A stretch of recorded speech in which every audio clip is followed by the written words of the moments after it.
कानपुर में कारोबारी की पत्नी की हत्या का सनसनीखेज मामला सामने आया है। जिम ट्रेनर ने महिला की हत्या के बाद लाश को डीएम कंपाउंड में दफना दिया।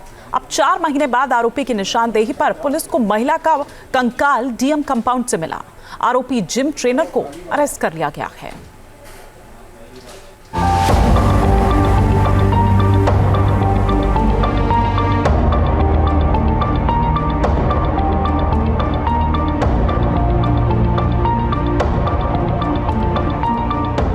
कानपुर में फिल्म दृश्यम जैसा कांड।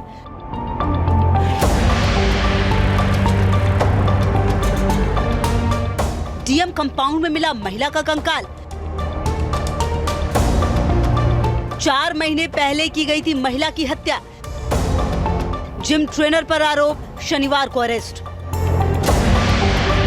कानपुर में एक कारोबारी की पत्नी 4 महीने पहले रोज की तरह जिम गई हुई थी। काफी समय तक जब वो वापस नहीं लौटी तो कारोबारी पति ने जिम ट्रेनर पर शक के आधार पर केस दर्ज कराया। पुलिस ने छानबीन की और जिम ट्रेनर और पत्नी की तलाश में जुट गई। अब कारोबारी की पत्नी का कंकाल डीएम कंपाउंड में मिला है। यानी कहानी पूरी फिल्मी लगती है, जिसकी स्क्रिप्ट शायद 4 महीने पहले लिखी जा चुकी थी।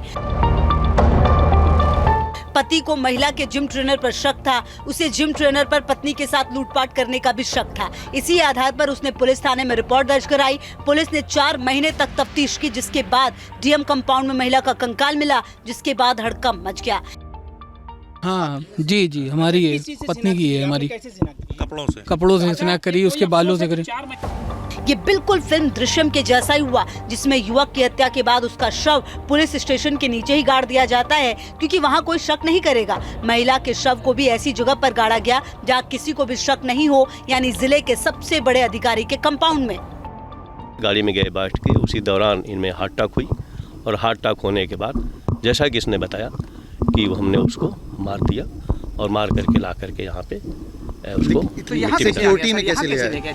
दरअसल सिविल लाइंस में रहने वाले कारोबारी राहुल गुप्ता ने पुलिस थाने में रिपोर्ट दर्ज कराई थी कि उसकी पत्नी एकता गुप्ता 24 जून से लापता है। वो रोज की तरह ग्रीन पार्क के पास जिम गई, जिसके बाद से लौटी नहीं है। राहुल को आशंका थी कि जिम ट्रेनर विमल सोनी ने नशीला पदार्थ खिलाकर उसकी पत्नी को अगवा कर लिया और वो पैसे जेवरात लेकर फरार हो गया।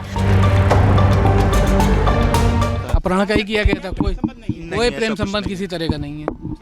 हालांकि पुलिस की थ्योरी कुछ और ही कहानी बता रही है। पुलिस के मुताबिक पूछताछ में आरोपी जिम ट्रेनर ने बताया एकता और उसके बीच संबंध था। जिम ट्रेनर का रिश्ता कहीं और तय हो गया था। इस पर एकता ने उसके साथ झगड़ा किया। हॉट टॉक के बाद गुस्से में जिम ट्रेनर ने गले पर हमला कर दिया और गाड़ी में ही मार डाला। उसके बाद लाश को डीएम कंपाउंड में लाकर दफना दिया। इसका जो प्राइमा फेसी का था कि मैंने उस पे पंच मारा, जो गला होता है उस पे पंच मारने के बाद, और पंच जब लगा उस पे तो वो जो है बेहोश हो गया, अनकॉन्शियस हो गई। हाँ, कार में ही मार दी। हालांकि पुलिस की इस थ्योरी के बाद भी सवाल उठ रहे हैं कि क्या सही में आरोपी विमल ने हत्या की या इसके पीछे कोई साजिश है? शव को डीएम कंपाउंड जैसी जगह पर कैसे गाड़ा गया जहां सुरक्षा इतनी सख्त होती है? डीएम कंपाउंड में ही शव क्यों दफनाया गया? क्या आरोपी जिम ट्रेनर की महिला की संपत्ति और पैसों पर नजर थी? सिविल लाइंस में रहने वाले कारोबारी राहुल गुप्ता ने थाने में रिपोर्ट दर्ज कराई कि 24 जून से पत्नी जिम से लापता है। उसने जिम ट्रेनर के खिलाफ मामला दर्ज कराया। घटना के बाद से जिम ट्रेनर और कारोबारी की पत्नी का मोबाइल स्विच ऑफ था। पुलिस ने 25 जून को वारदात में इस्तेमाल की गई कार को बरामद कर लिया था, जिसमें उसे रस्सी, टूटा क्लचर, टॉवेल, सिम ट्रे समेत कई सामान मिले थे। लेकिन कार की बरामदगी के बाद पुलिस ने केस को ठंडे बस्ते में डाल दिया, जिसके बाद पुलिस की कार्यशैली पर सवाल उठना लाजमी है। Team news nation. News nation अब व्हाट्सएप पर खबरों की ताजा अपडेट के लिए न्यूज़ नेशन के इस QR कोड को स्कैन करें।